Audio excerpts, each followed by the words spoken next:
maybe that's a great way to start with Clark Gillies, who we saw, of course. He made all the highlights from the weekend games in New York, and he would have been watching last night on TV. How you doing, Clarky?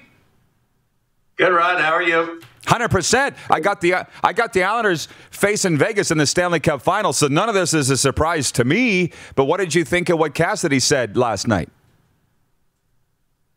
That's the first I've heard of it. Both teams play a very, very physical style, and you know what? I think the referee's been pretty good. I think they could call a few things. There were a couple of slashing penalties that were kind of weak last night, but all in all, these guys are going after each other pretty good. The referees have been kind of trying to stay out of the way, so I don't know really what he's complaining about. I honestly don't either, but there's been some suspect officiating, which we can get into, but I would assume you are not surprised the Isles are one game away from the Final Four of the NHL. You've been watching them all year. No, they've got a good hockey team. They learned a lot last year in the bubble up in Toronto. They're back into that same firestorm again this year. They look to be handling it very, very well. You know, these are two good hockey teams that are going after each other, and neither team has really backed down from the other. There were a couple of minutes last night where the Islanders kind of took a stranglehold on the game, but the Bruins, you saw the Bruins came back and almost tied it at the end. So it's tough. This is crunch time, and the Islanders gaining a little, as they said, a little more experience last year, look to be handling it very well. Well, you know, I got to ask you, Bruins Islanders, what a classic series, and just the big bad Bruins. You know how they play. Are you proud of the Islanders with the way they've stood up to them? Like, there's a lot of skill there, right, with Ebbs and Barzal, but you don't get this far without being pretty tough too. Like, who do you like playing that style on New York? Well, the fourth line, as they call them, the best fourth line in hockey with Clutterbuck, Cizikas, and Matty Martin. They're extremely hard to play against. They never, all three of them, I've never seen one of them pass up a chance to hit somebody. And the other team knows that when they come on the ice against them, that they need to be prepared to take some lumps. The defense pairing of Pelech and Pulock has been very, very strong. Leddy's had a great series, a great playoff. You know, the young kid Dobson has played extremely well for a kid his age, and then you got the more experienced guy Andy Green, who's added a lot to this team. So and some size and some strength with escapes my name. His name escapes me now. Big number 24, but. You know, they're handling themselves very well. They're starting to get a little more good play out of Ebbs and as you say, Ebbs and out of Barzy. But you know, it's taken them a little while to get going. But when those two guys get fired up, they can put the puck in the net at a pretty regular basis. And then, you know, of course, Beauvillier, Brock Nelson, and Bailey, they've really started to play some pretty good hockey. So this is a good hockey team. They know what they're up against. They play tough. Certain situations don't seem to bother them. And I like what I see. Yeah, no kidding. Well, and the guys they got from New Jersey, Palmieri and Zajac, have been awesome since pretty much the day they arrived. But hey, what about Barry Trotz? And here's the connection. Pat Captain, former Pat Captain, Trotzy. We're talking the Regina Pats, everybody that don't know, God's team. What's Trotzy done that you've liked since he shook? He's doing something right. Yeah. Barry has been a great addition to this team from day one. As soon as he walked through that locker room door with him and Lou Lamoriello, there was a whole new atmosphere that was put in place. And he's all business. Barry and his coaching staff expect a certain amount out of each and every one of those players. They know what their job is. He doesn't ask any one of them to do any more than they're capable of, but he expects them to go out there and do what they're capable of. And he says that every night. We play a style. We're not trying to be someone we're not. And they've been able to do that every night, and it's really starting to pay off. You know what? The Bruins look pretty damn good coming in, you know, after, you know, beating Washington. And the Islanders have played them step for step. And now, of course, have a 3-2 lead in the series. Have the chance to wrap it up tomorrow night. from our viewers. You know him, Joe Lazito, watching in Long Island. He says, number 24, Scott Mayfield, the name that you were searching for. Troy in Toronto says, Clark Gillies was one of my favorite players growing up. His style of play as a power forward has always been my favorite style of hockey, and Clark was one of the best all-time at it. There's no doubt about that. But here's one for you, Clarky. I saw Semyon Varlamov tied a franchise record for shutouts this year with the Islanders, and I love defensive hockey. I love great goaltending. But Chico held the record. I didn't know Chico had that many starts. Like, I was stunned when I saw that. And good for both of them. Right. I must say I was surprised to hear that it was Chico's name too. I thought right away it was going to be Smitty, but you know, I played a lot of years with Chico from 1974 to him getting traded in 1980, and Chico put up some pretty good numbers for a guy that wasn't very big. He could sure stop the puck. And after I thought about it, I said, you know what? Good for Chico. And that was quite a stretch that both he and Varley put together. But it's good to see. Nice to hear Chico's name again. We saw him. He was out here about a month and a half ago. He's still quite the character. Oh, of course. Just another Moose Jaw beauty. By the way, speaking of, Dan Ukrainitz is watching. He says, I've been asked if Clark can settle an age-old debate. Who is the better professional baseball player? Clark Gillies or Bob Bourne? Well, me, of course. But no, Barney and I, we were about the same. Let me put it this way. We were both better hockey players than we were baseball players. But Barney and I had a lot of fun together playing professional baseball.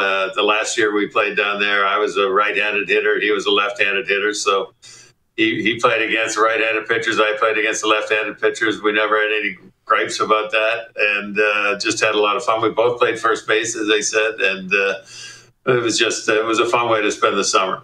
Well, hey, but both of us had about the same. We call it lack of talent. But, yeah. Well, I forgot about that. Where was it that you were playing pro baseball? Down in Covington, Virginia. Can you imagine, like, two sports? Not many people go to Covington, Virginia. Trust me. Well, you made it what it is, Clark. And but I forgot about that. Could you imagine NHL players now playing pro ball in the summertime? Like, it's just unheard. But that for you guys, that was just what you did. Yeah, it was an opportunity for both of us to see. Maybe it would be baseball. Who knows? We both got a chance. We played in an instructional league for 3 years. And then at the end of the 3 years, I know in my case, they approached me and said, we think you have a possibility of having a future in baseball, but you have to decide between baseball and hockey because we can't let you do both. And I decided to say thanks for the opportunity, but I knew that I wanted to play baseball at that point, or play hockey at that point. Yeah. Well, you know what? Okay, that part's still happening now. It's just happening a lot earlier than when it did. Kids are having to make that decision at 13, 14, right? Not when they've signed pro contracts. Hey, so you were all over SportsCenter up here on TSN. Maybe you were on ESPN too, crushing the beer can on your head. What happened the other night? Emotions just take you over or what? Well... there's a Jet football player, Dan Feeney, who comes to the games now, and he smashes basically a full beer over his head, and there's beer flying everywhere. I was sitting in front of the owner and next to one of the owner's friends, a woman next to me, so I didn't want to get beer over everybody, but I thought if he can do it, I can do it too. So apparently it worked because a couple minutes after I smashed what was an empty beer can over my head, Barzy scored the winning goal. So I've been asked to do it again at tomorrow night's game, but I think that's a one and done for me. Unless we're really, really desperate, I'm not going to go there again. So but it was fun, and it got the fans going too. People loved it, and nobody was entirely surprised that you did it. I just thought it was great. And how's the new rink coming? By the way, like this momentum the Islanders have. It's not like you need funding, like it's being built, but this is awesome what's going on with the Islanders, man. When are you going to be in that thing? Right now, they're about a month behind, so it looks like they'll start the season on the road and go in there in early November. It was originally supposed to be open for the beginning of the season in October, but as I said, due to some COVID issues and things like that down here, some of the building isn't going to be finished quite in time. So it looks like November, but it is a spectacular place. I tell you what, I use the word amazing way too much when I talk about it. It's going to have a little bit of everything, the best of the best from all the greatest arenas around the world. And this team, like you said, this team is coming into that building playing extremely well. And I think from what I understand, there's 56 suites. I think they only have 7 of those left. And it seats 17,000 for hockey, and I think they're close to being sold out. So the response from the fans has been tremendous, and they're going to get treated to a very special place when they finally get in there. Well, you know what? The last one, could you just imagine winning a Stanley Cup in the last year in the old place? And not to get ahead of ourselves here, Clark, but I will ask you, they've got this far. I mean, I would assume they think that they could do it. Oh, I really think they're capable of it. It's a marathon. I mean, it's so hard to say what's going to happen night in and night out, because most teams that are still involved in these playoffs are very good hockey teams. So one team can win on any given night, but they know it's a grind. I've mentioned it to many people. It's 2 months of pure hell, and having gone through it 4 times, almost 5 times, it's not a fun. It's a fun time, but it's not a fun time. Takes a lot of dedication. You have to really shut yourself down for 2 months and think nothing but hockey. And if you can do that, you end up holding a big silver trophy at the end, which is pretty special. Joe Lazito says if you'll do it again tomorrow night, he'll buy the beers. Okay, just so you there's that. And can you imagine, Clark, how annoying the Montreal fans are? I know your thoughts on Montreal and Trotches as well. Can you just imagine what we're living with up here right now? I'll tell you what. I tell you, I was watching the Islander game last night. I didn't see what was the final in the Montreal game. What was it was overtime, 3-2. 3-2. Montreal won? Yeah, in overtime. Oh, swept nice. them. Yeah. Nice. Yeah. They've got a predicament now, I guess. Did they just free them up to travel back and forth between the U.S. and Canada? Okay. We thought down here that they might have to come down and put themselves in a bubble, but that's pretty good. I'll tell you what, it's exciting. I grew up, I think, more of a Montreal fan than a Toronto fan. I used to love watching the Canadians play, and the tradition of that Montreal Canadian franchise. It's nice to see them. Nice to see them back in the thick of things here again. No doubt, Clark. Always a pleasure, as you know. We're watching closely. Go Wiles. Appreciate the time. Thank you, Rod. I appreciate you having me on. Thank you.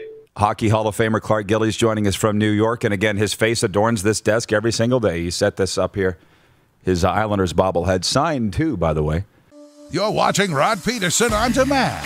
For more of The Rod Pedersen Show, visit rodpedersen.com or follow Rod Pedersen on social media.